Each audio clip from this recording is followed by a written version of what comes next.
Good morning and welcome to our time of reflection for this morning. Advent can feel like a very odd season in the church year because it can feel as though churches are completely out of step with the rest of society. Because all around us, the shops are already in full swing for Christmas.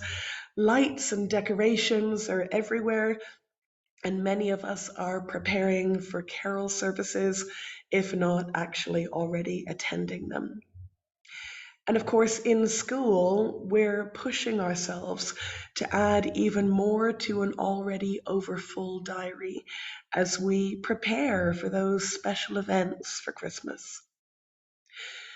It's not unusual to hear people say, "Oh, Christmas starts earlier and earlier every year." Some people think that's a good thing, but some people really struggle with that.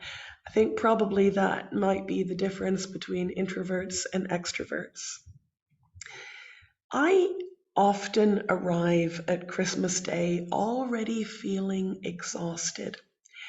And I realize that that's actually a sign that I'm missing the gift of this particular season of Advent as it used to be celebrated. Because there's something really special about Advent that echoes that long ago cry of John the Baptist, who said, "Prepare the way of the Lord." Now, before I continue, what I'm going to do is to read just the first bit of our gospel reading today, and I'll read the rest of it in the coming days. So the whole gospel reading is taken from Matthew chapter 3, verses 1 to 12, but I'm just going to read the first part today. In those days, John the Baptist came, preaching in the wilderness of Judea and saying, "Repent, for the kingdom of heaven has come near." This is he who was spoken of by the prophet Isaiah, a voice of one calling in the wilderness, "Prepare the way of the Lord, make straight paths for him." That call to prepare the way of the Lord is the essence of what Advent is supposed to be about. Advent is supposed to be a quiet time of preparing ourselves and preparing our hearts to meet with God. But how can we possibly do that when things are so busy and in some cases so exciting around us? Well, today we are going to practice what that means because we're going to spend just a moment or so in quietness. Now, what I'd like to encourage you to do in your form groups is to have a moment of quiet.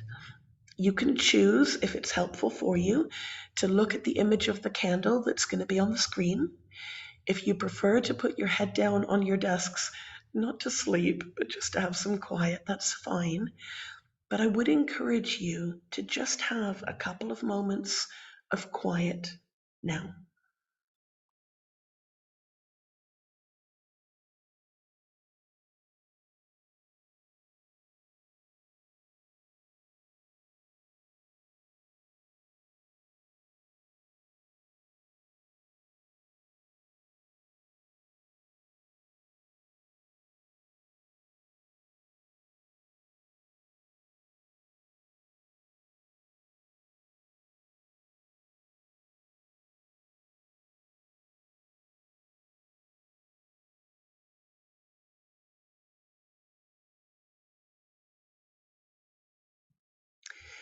Okay, some of you might have found that to be easy. Some of you might have found that to be difficult and even uncomfortable. But here's the thing.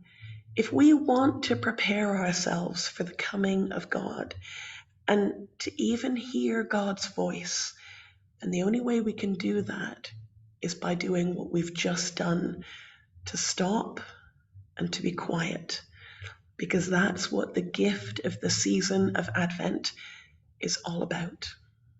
I'll see you soon.